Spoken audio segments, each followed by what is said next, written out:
Welcome to When Football Began Again, the podcast that takes a nostalgic look at the Premier League era.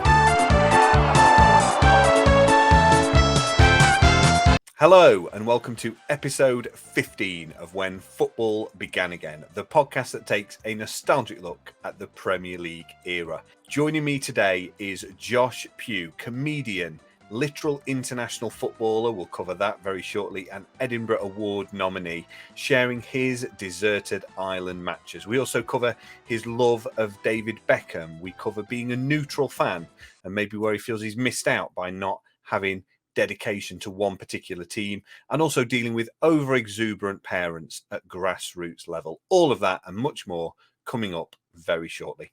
Before we do that, just a huge thank you and welcome to any new listeners from last week's show, our countdown of the all-time Premier League table and Blackpool. Lots of new Blackpool fans joining the show this week. Welcome along. And I'm sorry that, unfortunately, this week your relegation was confirmed. I was actually gigging in Blackpool on Friday and Saturday night. I drove past the stadium and saw all those hopeful faces going into Bloomfield Road. Unfortunately, Blackpool did lose to Millwall and are back in the third tier. But brighter times are ahead. We covered the very, very dark times under the previous ownership on last week's show. So if you have missed that, well worth a listen. And hopefully Blackpool will be bouncing back into the second tier. And who knows, maybe the Premier League again one day before too long. And thank you again for sharing the show and helping lift it up the charts. We broke into the top 100 UK football shows last week. We reached 75th, which was above some real big hitters. A huge, huge achievement. Thank you very much. A big landmark for me, and I really, really appreciate it. So, as ever, thank you for listening to the show, for sharing it and helping lift it up the charts. And more people are finding it every week as a result. Thank you for that. At the end of the show today, I will be revealing who the greatest Beninese Premier League player is according to your votes on Twitter. It was a close run thing. And with Josh, I'll be choosing the greatest Bermudan player. There is one standout candidate there. That vote will be available at the end of the show as well. More on that very soon. But let's get into it. Josh Pugh sharing his deserted island matches, the games that he would take with him if he was stranded on a deserted island. He was just back off holiday, as it happens, and was in his little brother's bedroom wearing his gaming headset, which just adds an extra element for me if you are watching on YouTube. But sit back, enjoy Josh Pugh, deserted island matches. Here it is.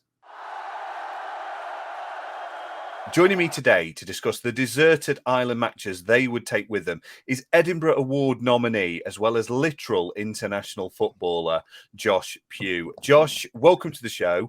Before we get to the football, you've just finished a huge tour of your award-winning show. I was lucky enough to see it with my son in Edinburgh. It was fantastic. I mean, how have the last 6 months been for you? Yeah, I forgot you were there, Carl. Amazing. Yeah, you kind of, it was a whirlwind in Edinburgh. And then the tour, man, I loved it, man. It was so good. Just because you don't know who your audience are. So it's my first tour. And my audience they're just lovely people. You've never seen so many Carhartt fleeces in your life as in my audience. Yeah, it's been great, mate. It's been a really great time. And it's into writing the new one. So I'm in my rebuilding phase at the moment. I'm in a transitional phase. As all good football managers go through at one point or another. And you're not you don't have a Premier League team, do you? Or a team, really? You're kind of a football fan, a football player, and an England fan, I think. Is that fair to say? Yeah, you know what, mate? It's kind of the more I'd love a team. So when I was a kid, my dad's a Villa fan, but he's not bothered really. My granddad's a United fan, and I used to like watching the Class of '92 era. But yeah, I've got no kind of strong affiliation really. I think it's because my dad's not that bothered. But I've got a little boy now. Our nearest team's Coventry City, so we might get into that. But it's not the same, is it? You can't just choose to support a team. It's not this. I can't quite get with it. Yeah, it's either thrust upon you, maybe at like a formative age, and then maybe you're playing catch up after that. If that doesn't happen, is that fair? Yeah, it's quite hard to engineer it really. But but I love football. People say, "What's it like being a neutral?" It's like watching the World Cup when England aren't playing. You know what I mean? It's still great and you enjoy it. Whenever I watch a game, I have a team I'd prefer to win. Do you know what I mean? I've got teams I prefer I love Sean Dyche. I always like his teams. Love Brighton. Love watching Brighton at the minute.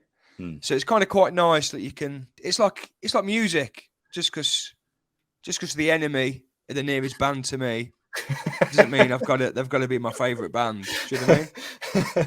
The hardcore enemy fan group, Josh Pugh Yeah. is the leader. Yeah, exactly. It's quite good actually, because you kind of then get the emotional highs of enjoying teams, and then you just get to check out when it goes to shit, don't you? So Yeah, but I don't think I don't get to live and breathe it like my mates do. Do you know what I mean? It's not as good. Being a neutral is definitely isn't as good. fair enough. Well, what we're going to do today, we are going to go through some matches. If you were stranded on a deserted island, you might get to take with you on VHS. Now, you don't have a team in the Premier League as such, but what we normally ask is our guests to take with them a match featuring their favourite Premier League team.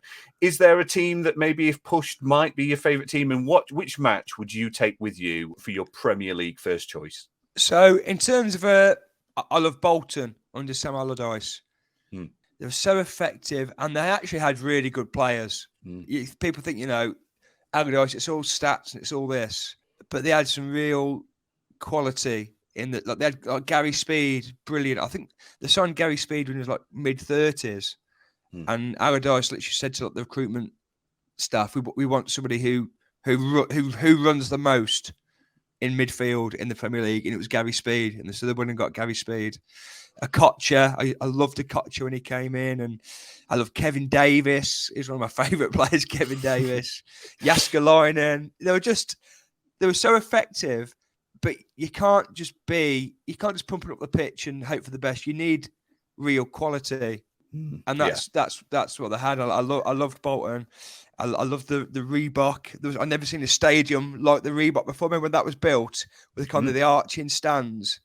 That was kind of a new wave of stadium, the Reebok, and I just loved it. I loved Bolton. Yeah, and all those players you just mentioned for Bolton, I mean, they were all international players, all hugely experienced players. Allardyce had got all those games under his belt. And you say kind of at Manchester United, is there anything in particular about Bolton going to Man United that stuck with you? It's a bit of a clash of styles.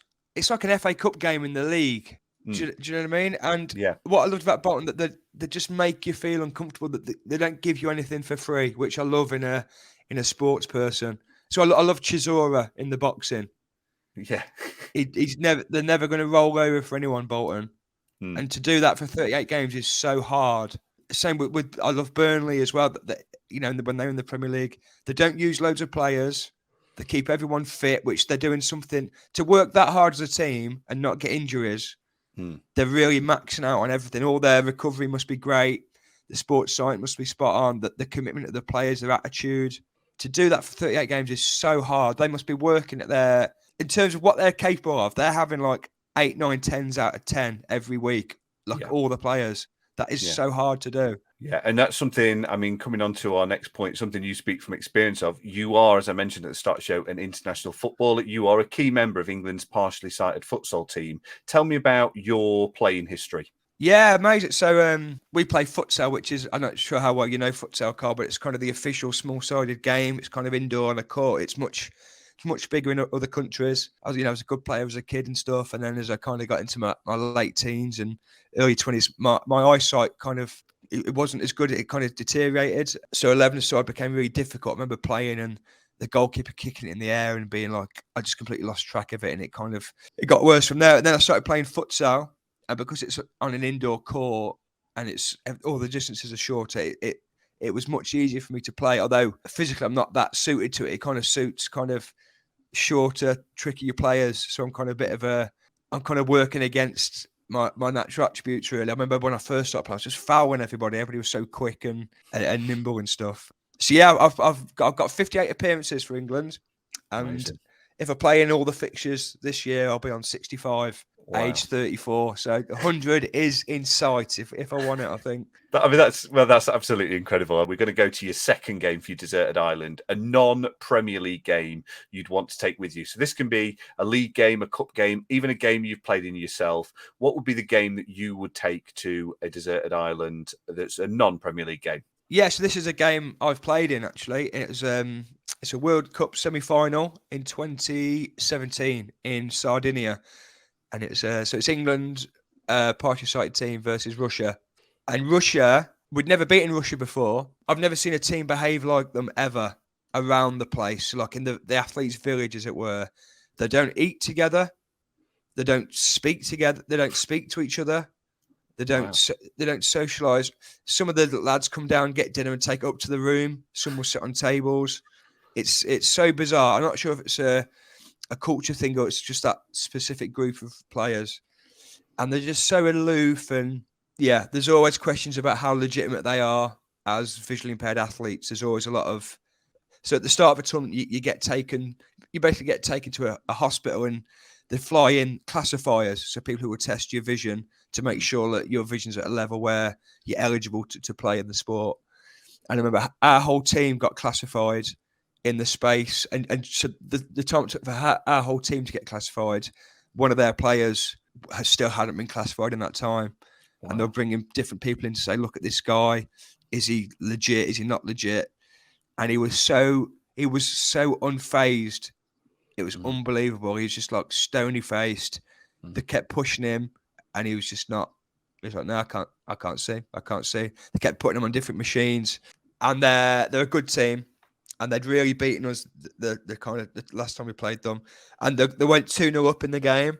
Just kind of 2 breakaway goals. We're actually playing okay. And then we get one back before half-time. Just after half-time, our captain, Steve Daly, Steve is now the coach, Steve is.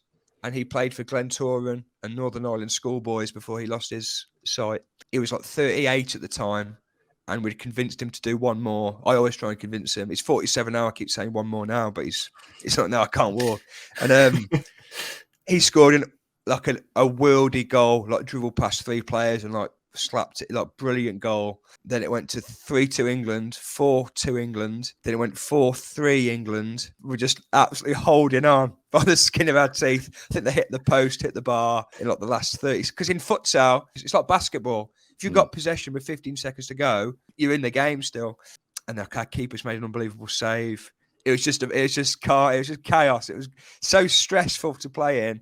Yeah. And like the clock was going when you're chasing the game, the clock goes so quick. Then when you hold on to a lead, it just slows right down.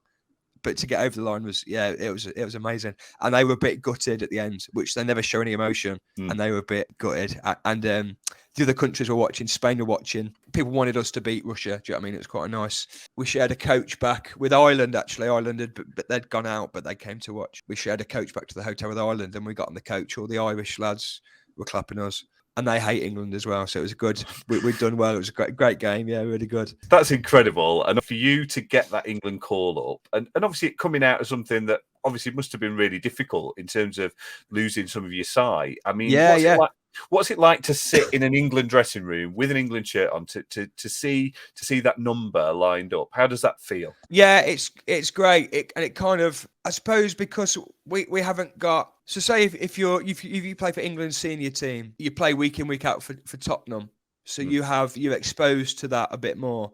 Whereas when you first brought into the England setup, to see, you walk into the change room and your kit's hung up and you do the anthems, it can be overwhelming, and it takes you're just playing futsal. And you also just can't be happy to be there. A lot of people fall into that trap of, I'll get to wear the England shirt, I'll get to wear the England tracksuit. It's actually not enough. We're actually trying to win. Do you know what I mean? So that's a bit of a pitfall that people fall into. The manager that called me up, Graham Keeley, he's changed my life forever, basically, this guy. Just how he approaches stuff, and to be about professionalism and looking after yourself. And, he's kind of taught me things that I'll take with me forever. And it's definitely helped with comedy, actually, weirdly. Just about, sticking to practicing on the edge of your ability and like reflecting on stuff and pushing yourself and working smart and all this stuff. Just really helpful stuff for life. And that's what sport is, isn't it, really? Because you've got kids, Carl, innit, that learn so much from sport. 100%. Getting beat, losing, not being the best at something. It's great. It's great to be exposed to that. Yeah, dealing with adversity and all of that. Yeah, 100%. I mean, my little lad, he's 16 months, Carl. His first experience with football. He loves football. I've signed him up to a soccer school. Starts at 18 months. He's already on the bench. He's on a waiting list. He's been benched already. Just it's all life experience. Yeah, it is, isn't it? So it's about how he deals with that now, though, Carl. Do you know what I mean? The third game we'd like to take with you is your favourite Premier League game that you'd relive again and again. And I think you've gone for an all-time classic. Yeah, I'll be amazed if this hasn't been chosen before. 95, 96, Liverpool, Newcastle. Yeah. Collymore, the kits. I think Newcastle, it might have been the lace. I think it might have been the lace-up collar for Newcastle. It might not have been. And the Liverpool one, it's kind of the thick Adidas stripes with the goals, where the goals were like not, they didn't have like the back stanchions. They just kind of drooped down. And it was just, amazing, wasn't it? Amazing time. Newcastle had been in the title race, and we actually covered this. We're going to cover this in our 95-96 season review in an upcoming episode. I mean, Newcastle, they were really on the wobble at that point. They'd got the 12-point lead, and Man United had just relentlessly ate into it. And Newcastle seemed, the only way they seemed to know how to play was to just attack.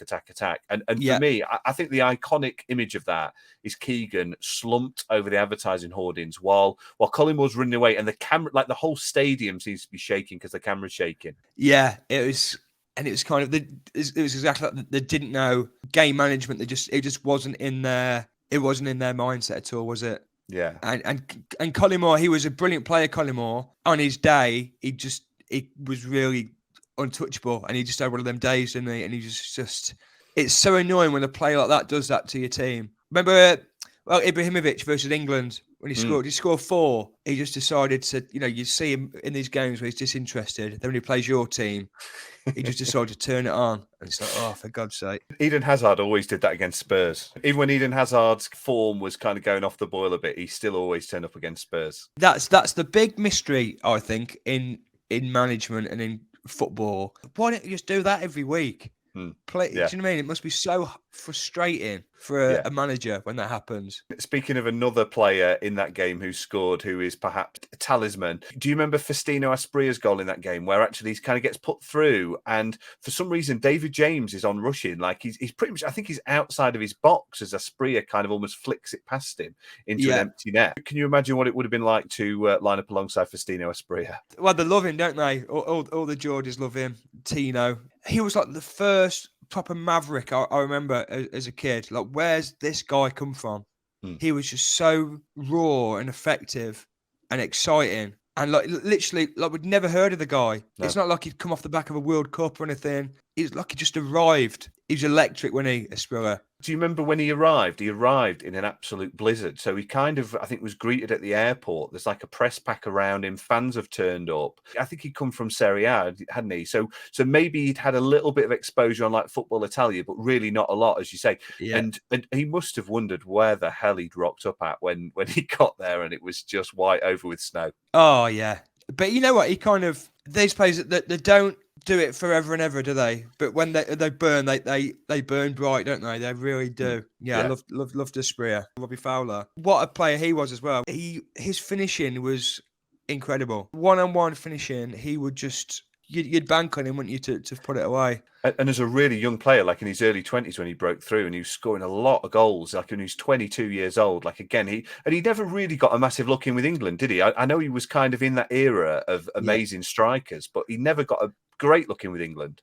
No, he didn't. And there was loads. There's kind of Sheringham, Shearer, all those. Dion Dublin is another one. He was like, I think he was the top English scorer one season.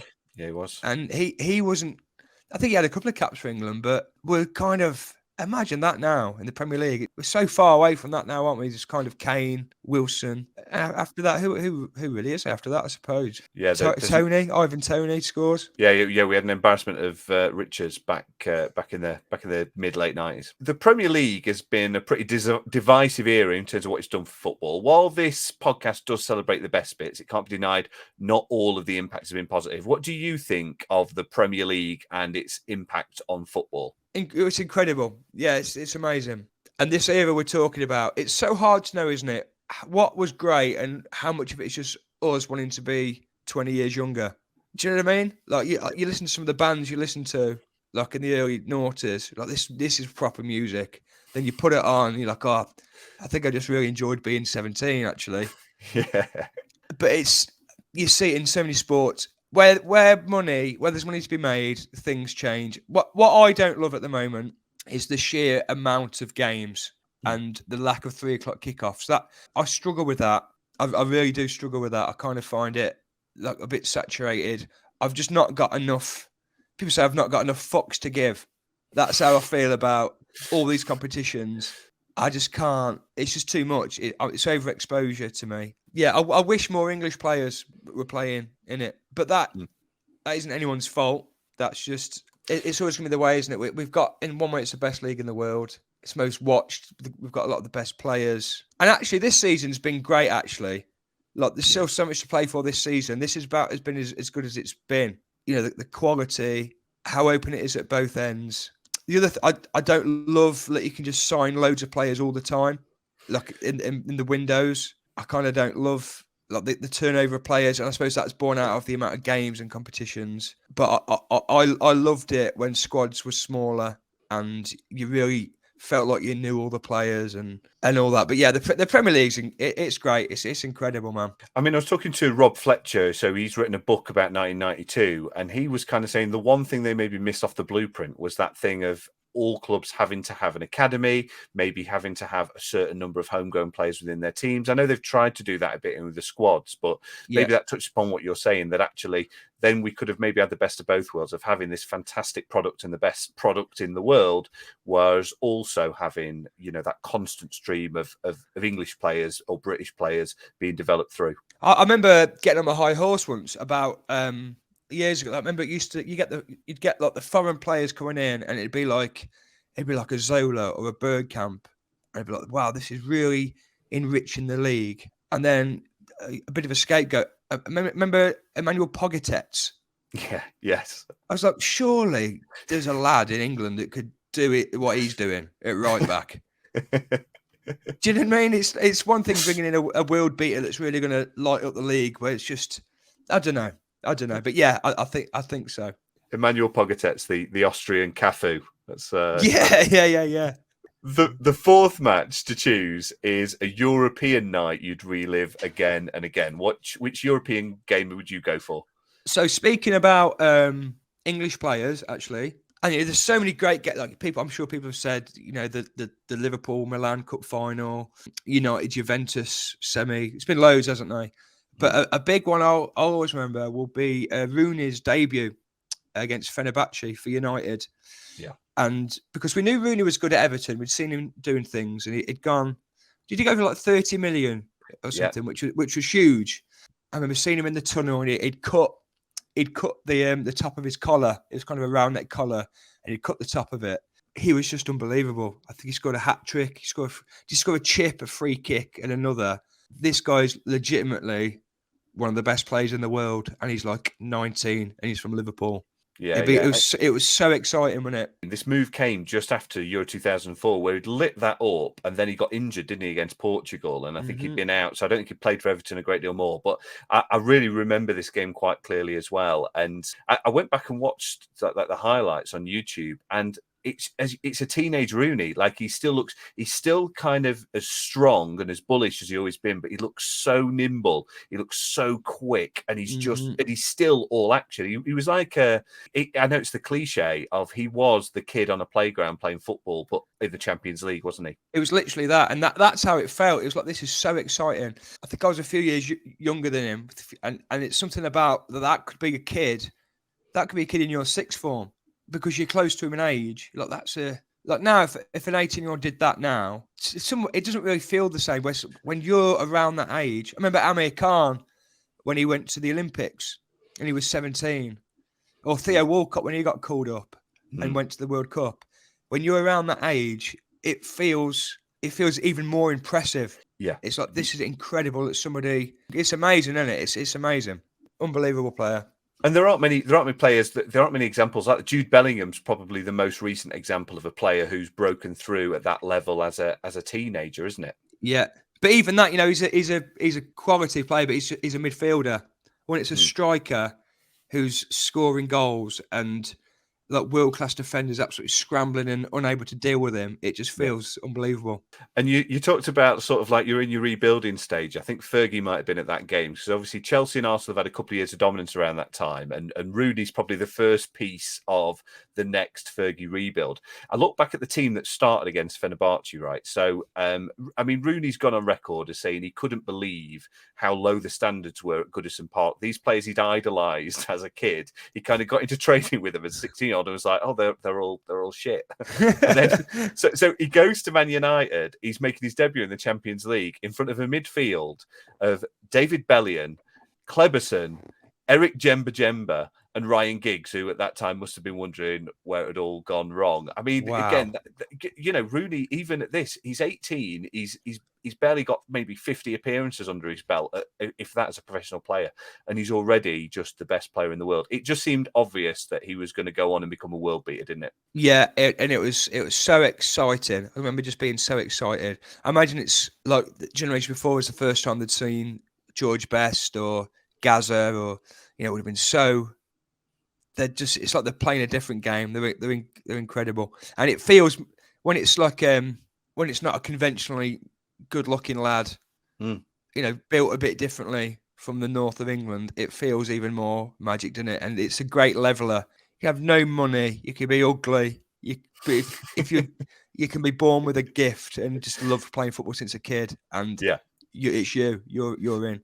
Yeah, well, absolutely. And Clive Tilsey says, as Wayne Rooney gets his first, Wayne Rooney scored for Manchester United. It's not the last time you'll hear that. And absolutely, that's the case. He scored a hat-trick just after the break. So as a player yourself, obviously, again, we all play football as a kid and, maybe dream of certain players that we want to be like. I mean, who were yours? Who did you model yourself on? Who were the players that you really enjoyed watching play as well? Mate, I loved Beckham. Absolutely loved David Beckham. I loved him when he first came on the scene. And he was the pin-up and it was exciting. Number 7, he'd whip crosses in. I'd never really seen anybody play football like Beckham. Like he's got a real unique way of playing. He's kind of, if you saw a silhouette of Beckham, his kicking action, you'd know straight away who it was. And I love that. And everybody at my age group at school would always want to take corners. If you get a penalty, everybody's fighting to take penalties. Beckham did that for corners and free kicks. And my grassroots team, Mark Albrighton, played for the next town. If you look at him play now, his action and his crossing and how hard he works, he's like a Beckham.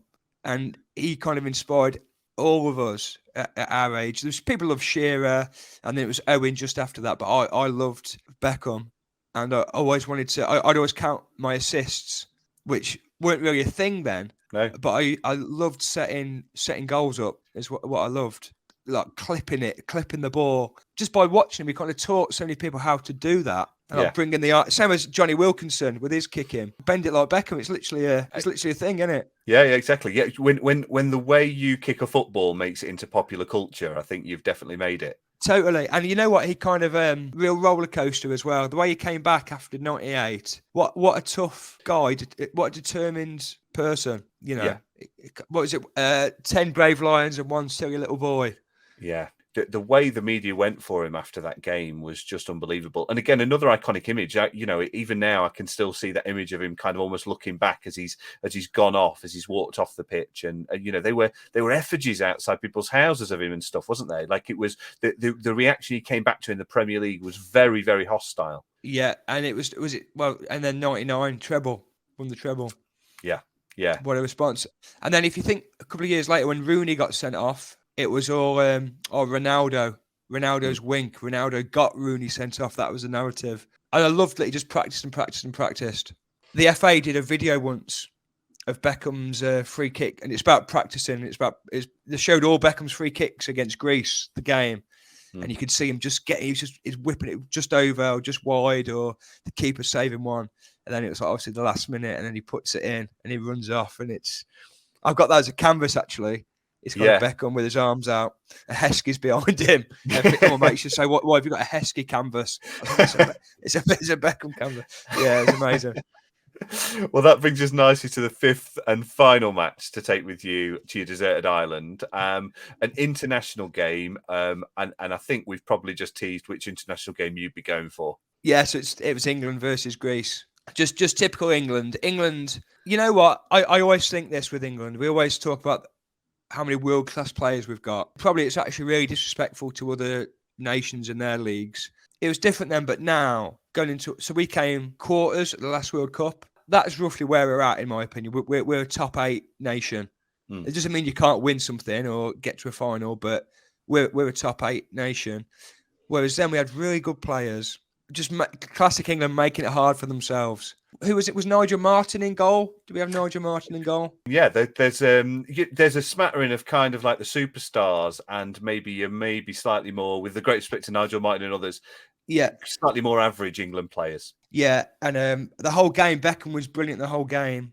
And then Greece kept nicking goals, and it just looked like it wasn't going to happen. And it's the first time I watched the football in a pub, and it was great. Like kind of Saturday afternoon. You know, when you're a kid and you go into this pub environment, and you've never, it feels so exciting. Like there's flags up and on a big screen, and like the smell of beer and the people in their England shirts, and like the cheer when the goals went up. And I really thought we were out. And as a kid, you really feel that, like, oh, we're not even going to get to watch England in the World Cup. That was just inconceivable.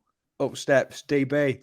What a free kick. Apparently, Beckham, they'd only just started tracking some of these stats, but apparently he ran 16 kilometers that day, which is just like an astonishing, that's maybe 20% more than maybe an average footballer or maybe the next footballer on. He was all over the place. It was at Old Trafford. He called it his greatest ever England moment, and where England forgave him for that Simeone incident. And you know, the legend of Beckham, he was already like a worldwide icon, but he's definitely that he was well on his way to becoming an England legend for that kick alone, wasn't he? Oh, he was, yeah. And he just, you know what I love about Beckham as well? So it's a David Beckham podcast. He says he's not retired from England now. He said if England ask him, he'll step up. I just love that. It's like I'm not retired. If you need me, you know where I am. I mean, things would have to go quite wrong for him to be called up now, but yeah. I mean, John Joe Shelby's just ahead of him, I think, on the list. Yeah.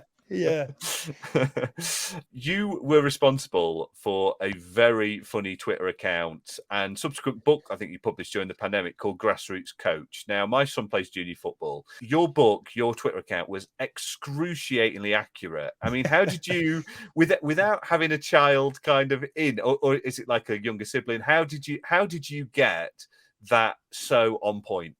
I used to coach. I used to run a kids team. I got Adam from like under sixes to like they went to. I left them when they were at 9 aside. I started doing comedy then actually, and had to give my weekends up. But I loved it. I loved everything about it. I loved the other coaches. I loved that they had their initials for some reason on everything.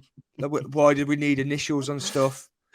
We know what your name is. It's And I'd love the parents. I remember we had like a taster session where you just bring the kids, and it's like, if you enjoy it, you can join the team and come training. And one of the dads came up to me and described his son as a workhorse. And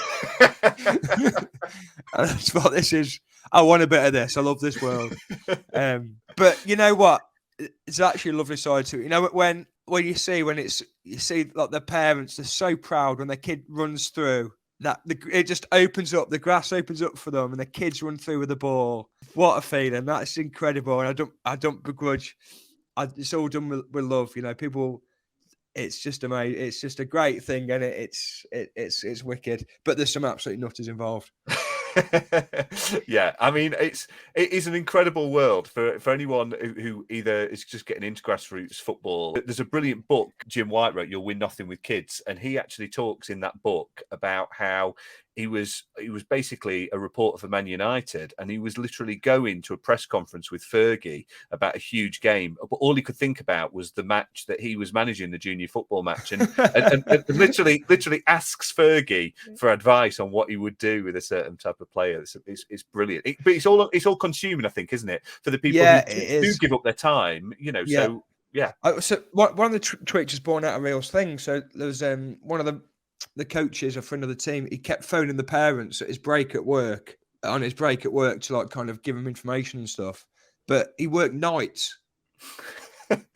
And he was leaving voicemails for people at like 3 or 4 in the morning about the weekends.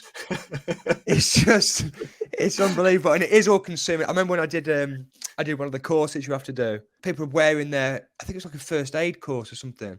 And people are like, they're there in their club's tracksuit. I'm like, we're not even, why are you in the gear now? Just wear your own clothes. And like the phone, like on the break, they're like phoning to say how we're getting all this advice about child welfare and stuff. And then on the break during the course, they're phoning up saying the way they're talking about the kids, it's just, it's amazing. But, you know, so many people give up the time and it's great. It's an amazing thing to be part of. And the kids ain't bothered. This is the great thing. Your kid could get beat 6-0. And if they're going to McDonald's after, or they've got to go to someone's party after, they're all mates and they love it. And it's great. Yeah. That's all that matters. Absolutely. Yeah. What we like to do on the deserted island is give guests the opportunity of an escape. So what I'd like you to do is select a Premier League player, could be a current or former Premier League player, to attempt a rescue mission for you. There is a caveat to this. If the rescue mission fails, you will have to see out your days on the island with this player. With that in mind, who are you going for? There can only be one for me, Carl. Jamie Vardy. It's the obvious. He's who I want rescuing me. He's probably coming on a pedalo he's nicked. I think he'd fight. I think he'd fight people if he needed to. I think he'd. I just think he'd be. And if we don't do it, I think we'd have a great time on the island. Yeah. I love Vardy, man. He's so. I remember listening to a podcast. First started listening. My commute to work. Podcasts were just coming out, really, and I just typed in football podcasts, and one of the only podcasts on there was Leicester City one, and it turned out they just signed somebody, Jamie Vardy, and he was like, he wasn't even anywhere near the first choice, but they said, oh, he's got something. His attitude, and another one, more quality than you realise. Is like his whole thing is like, fuck you, fuck off. That's his whole attitude, and I think it's took him so far. And I'd love him to try and rescue me. I'd absolutely love it. And if not, we're having a great time. It's basically, you could see him in Benidorm, couldn't you? Just be like, yeah, he's great, man. I mean, it's an incredible career, and his goal scoring record speaks for itself. But to come to the game so late on as well, and a little bit like you talked about with Rooney, he's another player that kind of gives all footballers hope, because I was involved in non-league football quite a bit at that time, and there were literally 22, 23-year-old lads where normally at that point, if they've not broken through into the professional game, that they've kind of written it off. And Vardy was this story of not only doing that to the top level, but literally becoming an England international. I mean, it's incredible, wasn't it? Yeah, you know what? It's kind of, I don't know if it's our education or how our structure is, but you don't stop improving when you get to 20 at football. You haven't finished getting better then. And it's kind of, people think if they're not there then, they're never going to be there. But if you really, really love it and you can stay in it and you keep yourself dead fit, and I think you need an attribute. I think you need to be a real, if you've got a super strength, if you can deliver a ball, or if you're great in the air, if you can score, if you're quick, and you've got something to offer, you can have a career in football. You really can. He was obviously a massive example of that. But there's a few, and they Stuart Pearce, another, Ian Wright, because people will always slip through the net, no matter how good scouting systems are. Same with comedy. People, absolute gems out there who aren't anywhere near where they could be and will end up. People will always slip through the net. There's always exceptions to the rule, and he's that, and he's just great. Yeah, absolutely. And I was looking up at him. Did you realise that Jamie Vardy's best man at his wedding was David Nugent? Which, you know, I just enjoyed that. Yeah, I like that. I like that. Another England goal scorer, famously, albeit from about half a yard. You know what? Why not? Why not going? He ain't getting called up again. Definitely steal that. I reckon he took kit with him as well after. I bet he didn't hand his tracksuit back. So I'm having this. Yeah, I think he nicked it off Jermaine Defoe as well. Like he just chased it in. Yeah, he did. Yeah, nicest man ever. Yeah. I bet he's having selfies. I bet he's having pictures and that when he's there with like, get a picture of me next to this. This just screams this guy's here for one cap only. One cap, one goal. David Nugent, amazing. Yeah. So it's interesting to kind of find out who's in people's Premier League 11s. I'm going to read through yours here. So your Premier League all-time 11, you've gone Peter Schmeichel in goal. By the way, Carl, I've got a rule on this stuff. It has to be 4-4-2, especially if we're talking the Premier League years here. It's got to be. A timeless formation. That is an interesting point because any formation, like the clash of formation and tactics has changed so much over 30 years, hasn't it? So that in itself would be interesting. But Peter Schmeichel in goal, Gary Neville at right back, Ashley Cole at left back with Rio Ferdinand and Vincent Kompany at the back. David Beckham, captain's armband on the right of midfield with Ryan Giggs on the left, with De Bruyne and Scholes in the middle. That's not too bad a partnership there. And then Thierry Henry and Alan Shearer up front. I mean, that to me looks like it's got absolutely everything you could possibly have in a team. I can't pick fault with that. Yeah, it's quite well balanced. A lot of leaders. I've left out Keane and Vieira. Weirdly, you could make it. So many people you can make a case for. I just like to have as many footballers in a team as possible. And Scholes and De Bruyne, the two ginger lads in the middle. I've never played against a ginger player that hasn't been quality.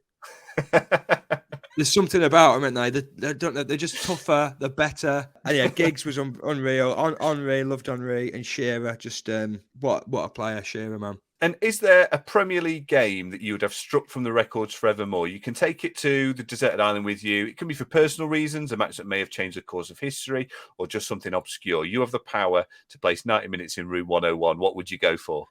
Well, I've actually gone a bit bigger. I'm banning Manchester United from playing Wolves ever again. Okay. It's never a good game. They play each other every 3 weeks for some reason. There's never goals. It's just always an awful fixture, and I want it gone. That is bang on. Man United, like already it feels like a 0-0, doesn't it? Man United. It feels like a 0-0. It feels an awful game of football I'm not willing to watch. So it's gone. It's gone. How can we change the rules of football for that so that Man United and Wolves don't play 36 games a season? What are we going to do to replace it? I think they still do something, but I just think it's just not football. I think they do go bowling or something, or quiz or something. Settle it some way so it's the fixtures. But yeah, it can't be. They can't play football against each other because it's just not. It's a complete clash of styles. It just stinks out. It's stinking out the league.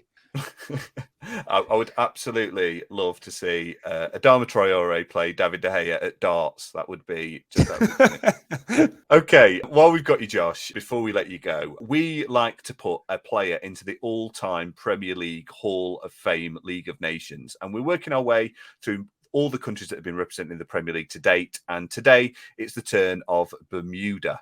There have been 3 Bermudan players in the Premier League era. I'll take you through who they are and a little bit about them, and you can tell me who you think belongs in the Hall of Fame. Is it Kyle Lightbourne, a man who scored over 100 goals in English football, but none of them in his 7 Premier League appearances for Coventry in 95-96?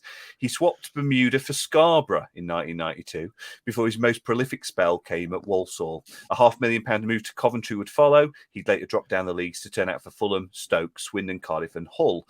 After leaving his final English club, Macclesfield, he returned to Bermuda to finish his career playing and managing at Bermuda Hogs, PHC Zebras, Robin Hood and the Bermudan national team, where he remains and has a 33% win record. He's also represented Bermuda at cricket. Is it Naki Wells, who made 9 goalless Premier League appearances for Burnley in 2017-18? He started out at the delightfully named Dandytown Hornets in his native Bermuda before working his way up through the English league system to the Premier League via Eccleshill United, Carlisle, Bradford and Huddersfield. He's currently aiming to get back to the top flight with Bristol City, and he's just a couple of international goals behind our final option, who is Sean Gota. With 13 Premier League goals in 52 appearances, he's a Manchester City icon. He was their top goal scorer in 4 consecutive seasons as they rose from Division 2 to the Premier League. He scored 6 times in their relegation season of 2001 and 7 in 2002-2003, and that included 3 in 2 fixtures against bitter rivals Manchester United. He's the Bermudan all-time top scorer with 20 goals in 22 caps, suggesting that if you do feed the goat, he will indeed score. So out of those, Josh, who is your greatest Bermudan Premier League player? Oh, you know what, mate? They've had some great careers, them 3, haven't they? They really have. Imagine being from Bermuda to playing Carlisle away, unbelievable. I bet it's the GOAT. It can only be the GOAT. It can only be the GOAT. Although I didn't realise Carl Lightburn, I'd never heard of him before. And what a life! What a life he's led. Yeah, incredible, and to go and play cricket and stuff like that. I mean, I Yeah. suppose that is the beauty, that if you're really good at sport from quite a small population, you're maybe going to get a shot at whatever you like. Yeah, totally. Or having said that, I imagine Bermuda would be decent cricket. There's a few people, aren't they, across sports? Is it Sonny Bill Williams? He's boxed and played rugby. Curtis Woodhouse, I think, was a footballer. Yeah, Curtis Wood boxing football. Yeah. Leon McKenzie as well. I think he did the same. Yeah, it's amazing. Why not have Daley Thompson? Just choose one, mate. That is taking the piss now. Just choose one. Incidentally, during my time in non-league football, I was involved with New Mills for a little bit, and Sean Goater did some coaching there. And I was lucky enough to meet Sean Goater with my then 7-year-old son, who was just playing junior football at that time. And I'm kind of imparting on him that this guy's kind of a big deal. He's a Man City legend. He'd scored goals in the Premier League. And Sean Goater asked him, he said, what do you do when you score a goal? And the truth was, my son hadn't scored too many goals at that time. He said, I don't really have a celebration. Sean Goater said, every strike, you've got to have a celebration. So, I could see the cogs turning.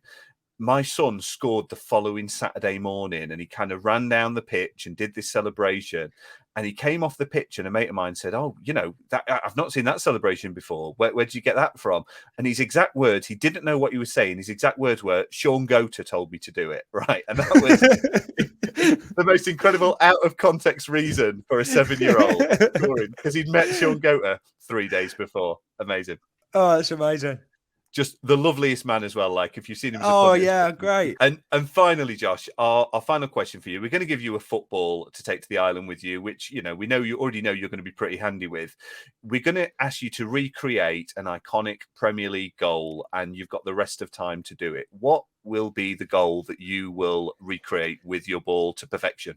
I'm going for the Cantona chip, which I just loved. I'd never really seen a chip like that before. It wasn't just kind of up and down. It wasn't like a Poborski 96, was it? It was kind of, and he did a bit before that. I think he kind of dribbled past a couple, because he was a big guy, Cantona, and he dribbled around a couple, and he just kind of chipped. And as the ball's gone, his head's kind of gone up.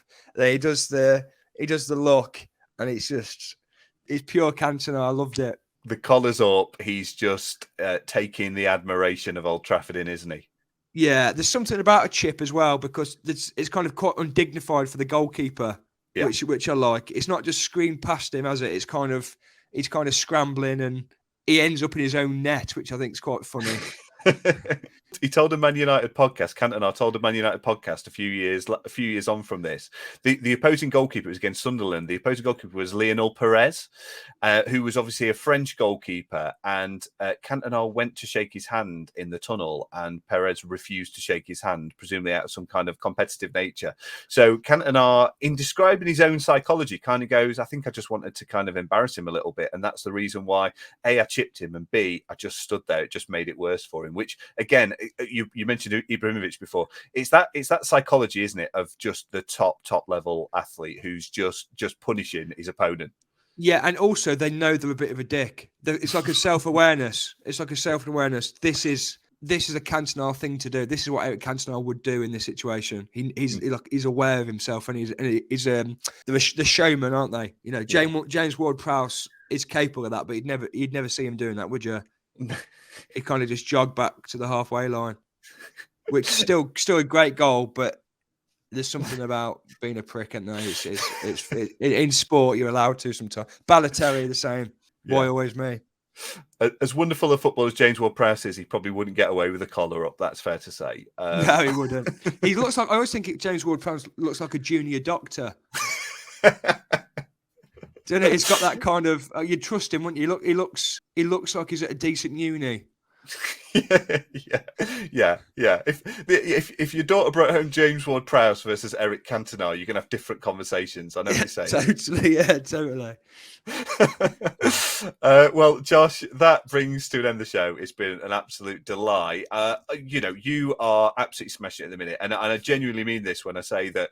every single video you put out is box office in our house with me and my son. It just the consistency in your output is amazing, and you've started to grow a huge following now as well as your comedy career is really going places. Where can people find you? And if people don't know what I'm talking about, they need to go and find you and just watch your back catalogue. You can write off an hour and just go and watch every video Josh has ever produced. Where do people find you?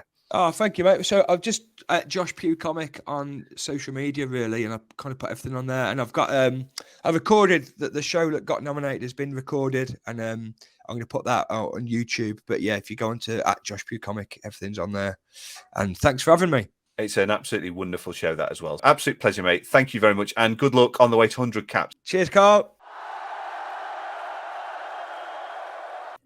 So that was Josh Pugh, and I really enjoyed that chat. What a great guy Josh is. He's so funny. That's special. At the moment, as I release this, it's not available on YouTube. If you're watching this a little bit in the future, perhaps it is. Go and search for it. It is really well worth your time. A fantastic show. Josh is a comedy superstar of the future. Of that, I have no doubt. I remember seeing Josh when he was a brand new actor and just thinking, this guy is special. A little bit like when you see a fantastic young footballer and think they're going to make it all the way to the top. That, for me, is Josh Pugh in comedy terms. I just think he's brilliant. So if you have never sought him out on social media, you've not seen his videos, he is just hilarious. So go follow Josh. Now, the results are in for the greatest Beninese player in the Premier League era. Now, according to Tozer on Twitter, apparently, if you don't pick sensational, you're deluded.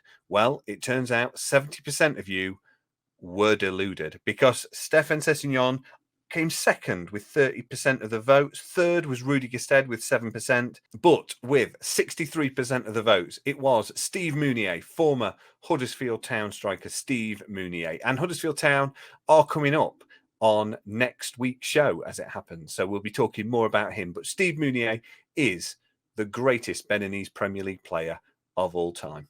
So next week's show is a return to our all-time Premier League table countdown. And in 47th place, it is Huddersfield Town. We cover their golden era. We bring it all the way up to the present day and the current struggles that team is undergoing. And in between that, there is their unlikely rise, I think it's fair to say, into the Premier League and then surviving there. They're 2 seasons at the time of recording in the Premier League, covered in detail and lots more besides, with 2 comedians, Huddersfield Town supporting comedians, Howard Walker and Graham Rayner, who are great value. That was recorded way back in December. So it will be interesting to go back on a few of those bits about the current Huddersfield Town team and where they thought the season may end. Of course, as I record this, Neil Warnock is in charge, desperately trying to keep the Terriers in the Championship. We did, unfortunately, relegate Blackpool last week. Hopefully the same won't be said for Huddersfield. Sorry if it turns out we're a jinx. But for now, that is it for this week's show. The greatest Bermudan vote will be live on Twitter very shortly, so go cast your vote.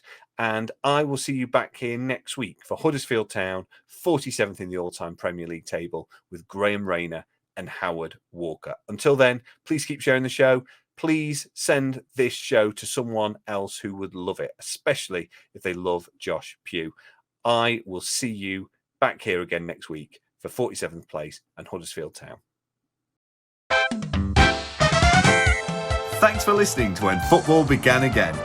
Join us again next time for another slice of Premier League nostalgia. In the meantime, subscribe, leave us a 5-star review, find us on socials, and spread the word with all your Premier League loving mates.